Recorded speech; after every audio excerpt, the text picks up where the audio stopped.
बिस्मिल्लाहिर्रहमानिर्रहीम। अस्सलाम वालेकुम स्टूडेंट्स, मैं सर कमर और आप देख रहे हैं कमर एकेडमी। स्टूडेंट्स, आज हमारा नॉन प्रॉफिट का नेक्स्ट लेक्चर होगा, तो हम क्वेश्चन को पढ़ते हैं। क्वेश्चन नंबर 10 है, the following was the receipts and payments account of model town library society for the year ending 31 December 2016। Students, question number 10, model town library society, तीनों format हम पहले ही बना चुके हैं, ठीक है। स्टूडेंट्स, यहाँ मैं शॉर्टकट लिख चुका हूँ, मॉडल टाउन लाइब्रेरी सोसाइटी। आपने काइंडली पेपर में पूरे पूरे वर्ड्स लिखने हैं, ठीक है। ओके, तो फर्स्ट पॉइंट पे आते हैं, बैलेंस बीडी। बैलेंस हमारा कैश और बीटी है, तो कौन सा है? ओपनिंग। क्या नाम देंगे? कैश इन हैंड के नाम से। बेशक ब्रैकेट में आप शो करके बता दीजिएगा बैलेंस बीडी के नाम से, ठीक है। और इसकी वैल्यू है 500। उसके बाद स्टूडेंट्स, इंटरेस्ट फीस जो कि डेल का लफ्ज है, छोड़ देंगे फिलहाल। फिर उसके बाद है सब्सक्रिप्शन, जो कि हमारे लिए क्या होती है? इनकम, ठीक है। हम यहाँ लिख लेंगे सब्सक्रिप्शन और इसकी वैल्यू है 10,000, ठीक है। उसके बाद स्टूडेंट्स, लाइफ मेंबरशिप फीस डेल का पॉइंट है, छोड़ देंगे फिलहाल। डोनेशन डेल का पॉइंट है, फिलहाल छोड़ देंगे। इंटरेस्ट ऑन इन्वेस्टमेंट, ये हमारे लिए क्या है? इनकम है, ठीक है। इंटरेस्ट ऑन इन्वेस्टमेंट जो कि 100 रुपीज है। उसके बाद स्टूडेंट्स, रिसेप्ट्स, खुद लिखा हुआ है रिसेप्ट्स फ्रॉम लेक्चर्स, यानी ये भी हमारे लिए क्या है? इनकम है, ठीक है। रिसेप्ट्स फ्रॉम लेक्चर्स और इसकी वैल्यू है 3000। उसके बाद स्टूडेंट्स आते हैं पेमेंट साइड पे, रेंट एंड टैक्सेस 1000। रेंट हमारे लिए क्या है? एक्सपेंस है। आप बेशक पेपर में पूरा पॉइंट लिख लीजिएगा। उसके बाद वेजेस, जो कि ये भी हमारे लिए क्या होती हैं? एक्सपेंस, ठीक है। वेजेस भी हमारा क्या है? एक्सपेंस है। हमने दिहाड़ी दी है किसी मजदूर को। लाइटिंग चार्जेस, ये भी हमारे लिए क्या है? एक्सपेंस है। लाइटिंग चार्जेस और इसकी वैल्यू है 250। उसके बाद लेक्चर्स फीस, हमने लेक्चर लिए हैं और उसकी फीस दी है, तो ये भी हमारे लिए क्या है? एक्सपेंस है, 1000। उसके बाद बुक्स, याद रखिए स्टूडेंट्स, बुक्स एक्सपेंस नहीं है, बुक्स हमारे एसेट होते हैं, हम इनको साल साल यूज करते हैं, ठीक है। लेकिन अब यहाँ कोई बीडी वगैरह नहीं है, तो इट्स मीन ये हमारे क्लोजिंग एसेट है, ठीक है। हम ये लिख लेंगे बुक्स, ठीक है। और इसकी वैल्यू कितनी है? 1500। तो मैंने ये लिख लिया 1500। बताऊंगा स्टूडेंट्स, मैंने आउटर कॉलम में या यहाँ क्यों नहीं लिखा। नेक्स्ट, ऑफिस एक्सपेंस, ये भी हमारे लिए क्या है? एक्सपेंस है। हम लिख लेंगे office expense 2000। Then after, fix deposit, याद रखिए स्टूडेंट्स, फिक्स डिपॉजिट यानी किसी बैंक में आपने पैसे फिक्स करवाए हैं, ठीक है, साल 2 साल के लिए या 6 महीनों के लिए। तो स्टूडेंट्स, बैंक हमारा क्या होता है? एसेट। तो फिक्स डिपॉजिट हमारा क्या होता है? एसेट होता है। तो यहां हम लिख लेंगे फिक्स डिपॉजिट, ठीक है।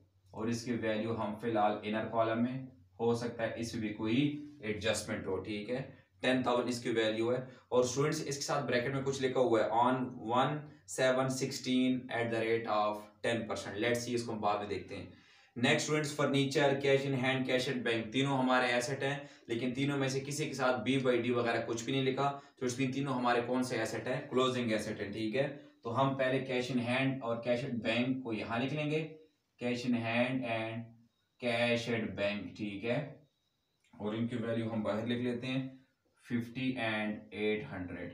जबकि फर्नीचर जो है वो हम यहां लिख लेते हैं फर्नीचर और इसकी वैल्यू है 2000। ओके स्टूडेंट्स, यहां तक हमने सारे पॉइंट पढ़ लिए हैं, सिवाय फिक्स डिपॉजिट के साथ जो डेट है उसका हमने कुछ नहीं किया, वो परसेंटेज का। फिलहाल हम नीचे पढ़ लेते हैं जो एडजस्टमेंट है। Eight the beginning of the year society had the following assets. कह रहे साल के शुरू में इनके पास ये वाले एसेट्स थे, बुक्स, फर्नीचर एंड इन्वेस्टमेंट।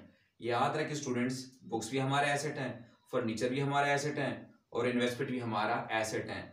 और कितने कितने इफेक्ट होंगे? Double double. तो इट्स मीन, आपको पहले मैं बता चुका हूं, इसे जो पिछला लेक्चर था, ठीक है। तो ना ये हमारी इनकम है, ना एक्सपेंस, ना लाइबिलिटीज, तो डबल डबल इफेक्ट है और तीनों हमारे एसेट हैं। तो इट्स मीन ओपनिंग एसेट में भी और क्लोजिंग एसेट में भी, ठीक है। तो बुक्स यहाँ पहले हम लिख लेते हैं, ठीक है, बुक्स की जो वैल्यू है। उसके बाद हम लिख लेते हैं फर्नीचर एंड देन आफ्टर हम लिख लेंगे इन्वेस्टमेंट, ठीक है। और ओपनिंग में जो इनकी वैल्यूज है वो हम लिख लेते हैं आउटर कॉलम में। और उसके बाद अब यहाँ पे आते हैं, यहाँ क्या करना है? याद रखिए स्टूडेंट्स, इन्वेस्टमेंट हमारे पास क्लोजिंग में कहीं नहीं है, तो इट्स मीन हम इन्वेस्टमेंट यहाँ लिख लेते हैं, ठीक है। इन्वेस्टमेंट 1000 क्लोजिंग में भी। उसके बाद फर्नीचर वो कह रहे हैं कि 1000 है, तो फर्नीचर यहाँ तो लिख लिया। तो यहाँ स्टूडेंट्स पहले से भी फर्नीचर की वैल्यू है 2000, तो आपने इस 1000 को अलग से लिखने की बजाय आप क्या कर दें, इस 2000 में क्या कर दें, प्लस कर दें, ठीक है। बजाय इसके कि आप अलग से लिखेंगे तो आपके नंबर इसमें कट सकते हैं। वो टीचर कहते हैं यार इस बंदे को इतना नहीं पता कि फर्नीचर इसका एसेट है, तो उसी में ऐड कर दो पहली वाली में। उसके बाद स्टूडेंट्स बुक्स जो 4000 है, आपके पास पहले से भी एसेट्स हैं बुक्स, तो आप इसमें ये 4000 मजीद ऐड कर दो, तो इसकी वैल्यू आ जाएगी 5500, ठीक है स्टूडेंट्स। नेक्स्ट चलते हैं अब। Subscription receivable eight the beginning of the year was 1000, eight the end of year is ₹500। ये जरा गौर से देखनी है स्टूडेंट्स, ये क्वेश्चन बहुत ज्यादा अहम है, बहुत ज्यादा, बहुत बार ये पेपरों में रिपीट हो चुका है, ठीक है। याद रखिए स्टूडेंट्स, ये हमारे पास एडजस्टमेंट है same year, next year, previous year. तो मैंने आप लोगों के आसानी के लिए मैंने यहाँ जब लिखा तो साथ मैंने आपके लिए मेंशन करा दिए। जब लिखा हो एट द एंड तो समझ आए वो सेम ईयर का पॉइंट है, ठीक है, ये शॉर्टकट ट्रिक है। और जब लिखा हो एट द बिगिनिंग तो समझ जाइए प्रीवियस ईयर का है, ठीक है, प्रीवियस ईयर की एडजस्टमेंट है। तो अब यहाँ कह रहे हैं सब्सक्रिप्शन इनकम का पॉइंट है पहली बात। Receivable eight the beginning of the year, कह रहे हैं सब्सक्रिप्शन जो अभी लेने हैं बिगिनिंग के वो 1000 है, तो लिखा हुआ है सब्सक्रिप्शन पहली बात इनकम का पॉइंट, और लिखा हुआ है एट द बिगिनिंग, तो it's mean at the beginning means previous year. तो स्टूडेंट्स इफेक्ट डबल होंगे, तो इनकम का पॉइंट है लेस माइनस, और मैंने यहाँ शॉर्टकट लिखा हुआ है ओ ए का मतलब ओपनिंग एसेट, ठीक है। यानी यहाँ हम लिख लेंगे स्टूडेंट्स सब्सक्रिप्शन, बेशक लिख लें या इस तरह लिख लें प्रीवियस, ठीक है, प्रीवियस ईयर सब्सक्रिप्शन, ठीक है ना, और 1000, क्योंकि पहले हम इसी नाम से लिख चुके हैं। और यहाँ क्या करेंगे माइनस लिख लेंगे, माइनस प्रीवियस ईयर, ठीक है, प्रीवियस ईयर के नाम से हम इसमें 1000 माइनस करेंगे। और आगे लिखा हुआ students comma eight the end of year, यानी पॉइंट वंस अगेन सब्सक्रिप्शन पे ही है, लेकिन पहले लिखा हुआ था एट द बिगिनिंग और अब कह रहे हैं एट द एंड। तो एट द एंड किस साल का पॉइंट है, सेम ईयर, पॉइंट इनकम पे ही, सब्सक्रिप्शन पे ही है, और eight the and mean same year, तो प्लस और क्लोजिंग एसेट, सी ए का मतलब क्लोजिंग एसेट। तो स्टूडेंट सेम ईयर को हम किस नाम से, यस आउटस्टैंडिंग के नाम से 500 लिखेंगे, और यहाँ हम एसेट में कहीं लिख लेंगे, ठीक है, यहाँ लिख लेते हैं आउटस्टैंडिंग सब्सक्रिप्शन 500, ठीक है। उसके बाद स्टूडेंट्स वो कह रहे हैं rent was outstanding for 6 months 500 both at the beginning and eight the end of year. याद रखें स्टूडेंट्स, बच्चे इस पॉइंट से बड़े पजल होते हैं। वो कह रहे हैं रेंट हमारा एक्सपेंस है, 1000 इसकी वैल्यू है, वो कह रहे हैं आउटस्टैंडिंग था for 6 months 500 both at the beginning and eight the end of year, यानी रेंट आउटस्टैंडिंग है बिगिनिंग का भी और एट द एंड का भी। और जो लिखा है 500 बोथ, यानी जो 500 की वैल्यू है दोनों के लिए, यानी एट द बिगिनिंग भी 500 रुपया और एट द एंड भी 500 रुपया। वंस अगेन हम तवीज पे आ जाते हैं, यहाँ previous year at the beginning का नाम है, तो यानी जो रेंट एट द बिगिनिंग है वो प्रीवियस ईयर का है, और रेंट एक्सपेंस का है तो माइनस, और ओ एल का मतलब ओपनिंग लाइबिलिटी, यहां लिख लेंगे माइनस प्रीवियस ईयर के नाम से, ठीक है, 500 ही लिखेंगे, और ओ एल का मतलब ओपनिंग लाइबिलिटी, तो यहां स्टूडेंट्स हम लिख लेंगे प्रीवियस ईयर रेंट 500, ठीक है। और जो कह रहे हैं एट द एंड भी, यानी बिगिनिंग की भी यही वैल्यू है और एट द एंड की भी, तो एट द एंड का मतलब सेम ईयर, और पॉइंट एक्सपेंस पे तो प्लस लिखना है, और किस नाम से, आउटस्टैंडिंग के नाम से, यही 500, और सीएल का मतलब students current liability, closing liability, ठीक है। असल में पढ़ा के ना फाइनल अकाउंट, तो उसमें सीएल करंट लाइबिलिटी, तो सीएल मींस क्लोजिंग लाइबिलिटी, यहां लिख लेंगे आउटस्टैंडिंग रेंट जो कि 500 यहां लिख लेंगे, ठीक है। होप सो आपको दोनों एडजस्टमेंट की समझ लग गई होगी, ठीक है। यानी रेंट जो है 500 बिगिनिंग का भी और 500 एट द एंड का भी, at the end same year, at the beginning previous year. Okay next चलते हैं, capitalise entries fees and life membership fees. Students अगर आप ऊपर डब्बे में आए और रिसिप्ट साइड पे आए जहां लिखा हुआ बैलेंस बीडी, उसके नीचे तीनों पॉइंट आए हुए हैं, एंट्रीज फीस 1500, फिर लाइफ मेंबरशिप फीस 500, डोनेशन 3500, तीनों हमारे डेल के पॉइंट थे और अभी तक हमने कहीं भी नहीं लिखे। तो यहाँ कह रहे हैं capitalise entries fees and life membership fees. आप इन तीनों में से एंट्रीज फीस और लाइफ मेंबरशिप फीस को क्या कर दें, कैपिटलाइज, यानी कहाँ लिख लेंगे हम, क्लोजिंग लाइबिलिटी में, ठीक है, और यहाँ लिख लेंगे लाइफ मेंबरशिप फीस, ठीक है। इनकी जो वैल्यूज है वो भी हम यहाँ लिख लेंगे, ठीक है। लेकिन स्टूडेंट्स डोनेशन का नहीं बोला, तो इट्स मीन वो फिर क्या रहेगी, वो इनकम ही रहेगी, उसके लिए उन्होंने कुछ भी नहीं लिखा हुआ कि कैपिटलाइज करें, तो ये हमारे लिए इनकम, ठीक है। ओके उसके बाद स्टूडेंट्स को कह रहे हैं depreciate 300 on furniture and 100 on books, ठीक है। हमेशा हम स्टूडेंट्स डिप्रिसिएशन कौन से में लेते हैं, क्लोजिंग वैल्यू में। तो कह रहे हैं फर्नीचर की वैल्यू 300 डिप्रिसिएट कर दें और बुक्स की 100, खुद ही परसेंटेज के बजाय वैल्यू दे दी है।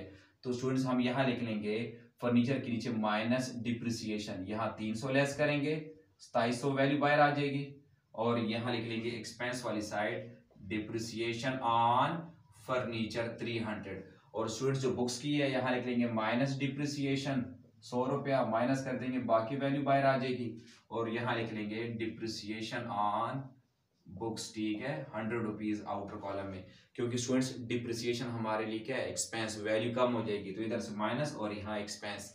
ओके स्टूडेंट्स, लास्ट पॉइंट इस आगे कह रही है interest on fixed deposit was not yet received. कह रहे हैं जो फिक्स्ड डिपॉजिट पे आपका इंटरेस्ट है अभी तक हमें वो मिला नहीं है।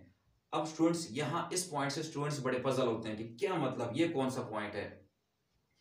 याद रखें मैं आपको पहले बता चुका हूं, जो ऊपर डब्बा होता है जिसको हम बोलते हैं रिसेप्ट्स एंड पेमेंट अकाउंट, इसमें जितने भी पॉइंट होते हैं कि सिंगल इफेक्ट कहीं भी लिख लो एक ही बार, और जो डब्बे के नीचे लिखे होते हैं एडजस्टमेंट, इनके डबल इफेक्ट। लेकिन याद रखें स्टूडेंट्स ये बात इंतहाई अहम है, कुछ एडजस्टमेंट होती हैं जो डब्बे के नीचे वाली होती हैं, लेकिन नीचे एडजस्टमेंट में देने के बजाय, पैराग्राफ में देने के बजाय वो ये पॉइंट ऊपर जो डब्बा दिया हुआ है उसमें दे देते हैं। तो यहाँ पे स्टूडेंट्स को किस तरह पता चलेगा, बच्चों को किस तरह पता चलेगा कि भाई ये एडजस्टमेंट है और इसके डबल इफेक्ट हैं, क्योंकि हर एडजस्टमेंट के डबल इफेक्ट हैं। तो याद रखिए बात स्टूडेंट्स इंतहाई अहम, जो डब्बे के अंदर पॉइंट है सिंगल इफेक्ट, और जो डब्बे के नीचे पैराग्राफ है एडजस्टमेंट, इनके डबल इफेक्ट, ठीक है। लेकिन कोई एडजस्टमेंट जो नीचे की बजाय ऊपर डब्बे में दे दें जिनके डबल इफेक्ट हैं, अब हमें किस तरह पता चलेगा यार कि ये जो एडजस्टमेंट है इसके डबल इफेक्ट हैं, ठीक है। तो याद रखें स्टूडेंट्स, अगर ऊपर डब्बे में कोई वैल्यू परसेंटेज में आ जाए तो समझ जाएं ये एडजस्टमेंट है, जो नीचे का पॉइंट था लेकिन इसको ऊपर डब्बे में दे दिया है, जब किस में हो, परसेंटेज में, इंटरेस्ट सूरत में, ठीक है। इसको हम बोलते हैं हिडन एडजस्टमेंट, हिडन मींस छुपी हुई एडजस्टमेंट। तो अब अगर आप देखिए स्टूडेंट्स, आप पेमेंट साइड पे हैं, लिखा हुआ है फिक्स्ड डिपॉजिट 10,000 जो कि हमारा एसेट था, उसके नीचे लिखा हुआ है ऑन 1/7/2016 एट 10%। इसका मतलब ये है स्टूडेंट्स कि हमने ये जो फिक्स्ड डिपॉजिट करवाए हैं 10,000 रुपए, ठीक है, जो कि हमारा एसेट है, जहां हमने बैंक में जमा किया है कहीं पे भी, ये 10,000 रुपए, ये जब हम उनसे वापस लेंगे तो हमें इस पे 10% हमें इंटरेस्ट मिलेगा। तो स्टूडेंट्स ये जो 10% है, इट्स मीन ये एडजस्टमेंट है लेकिन नीचे के बजाय ऊपर डब्बे में दे दिया, इसी को हम बोलते हैं हिडन एडजस्टमेंट, ठीक है। तो वो कह रहे हैं कि 1/7 हम बना रहे हैं 31 दिसंबर 2016 तक, और हमने जब बैंक में कहीं पे भी ये पैसे फिक्स करवाए थे तो हमने कब कराए हैं 1 जुलाई को, और हम बना रहे हैं 31 दिसंबर।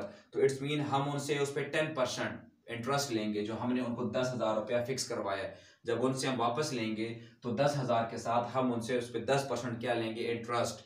तो आप खुश होंगे स्टूडेंट्स, एक तो इसमें प्लस कर देंगे, किस नाम से, इंटरेस्ट के नाम से इसमें प्लस करेंगे, लेकिन अब इसकी वैल्यू कितनी आएगी, तो याद रखिए स्टूडेंट्स आप इसके नीचे लिख लेंगे 10,000 मल्टीप्लाई 10 डिवाइडेड बाय 100, लेकिन मल्टीप्लाई 6/12 भी करना है, क्योंकि 1/7 को हमने फिक्स करवाए थे। तो 1 जुलाई से अगर आप दिसंबर तक गिने तो 6 मंथ बनते हैं, यानी हमें 6 महीने का इंटरेस्ट यानी सूद मिलेगा। तो ये स्टूडेंट्स जब हम इसको करते हैं, ठीक है, कि 10,000 मल्टीप्लाई 10% और 6, तो इट्स मीन ये 500 रुपये अमाउंट आ जाएगी, कितनी, 500। तो इसमें ऐड करके 10,500 ये कुल मिला के हम उनसे पैसे लेंगे। लेकिन स्टूडेंट्स जिस तरह हर एडजस्टमेंट के डबल इफेक्ट हैं, बेशक ये हिडन छुपी हुई एडजस्टमेंट है, ऊपर डब्बे में है, लेकिन इसके भी कितने इफेक्ट हैं, डबल। तो एक तो इंटरेस्ट, जब उनसे हम 500 रुपया और लेंगे तो हम खुश होंगे, तो ये हमारे लिए क्या बन जाएगी, इनकम बन जाएगी। आप यहाँ लिख लेंगे इंटरेस्ट ऑन फिक्स्ड डिपॉजिट, ठीक है, और सिर्फ 500 यहाँ लिख लेंगे, ठीक है स्टूडेंट्स। उम्मीद करता हूँ आपको इस एडजस्टमेंट की समझ लग गई होगी, क्योंकि ये क्वेश्चन बहुत इंपॉर्टेंट है, ठीक है। और जो नीचे लिखा हुआ है ना, interest on fixed deposit was not yet received, अभी उनसे इंटरेस्ट लिया नहीं है, मतलब लेना है, तो ये हमने उनसे इंटरेस्ट ले लिया, ठीक है, वो इसकी बात कर रहे थे। अब स्टूडेंट्स क्या करेंगे, यहां हम लिख लेंगे कैपिटल फंड, जिसके लिए हम ओपनिंग बैलेंस शीट हम बनाते हैं, ठीक है। तो ये स्टूडेंट्स हमारे पास वैल्यू आ जाएगी 7,500 इधर भी और इधर भी। अब इसमें क्या करेंगे, ये 500 माइनस कर देंगे, 7,000 वैल्यू आ जाएगी, इसको हम नाम देंगे कैपिटल फंड, और ये 7,000 स्टूडेंट्स हम यहाँ लिख लेंगे, ठीक है।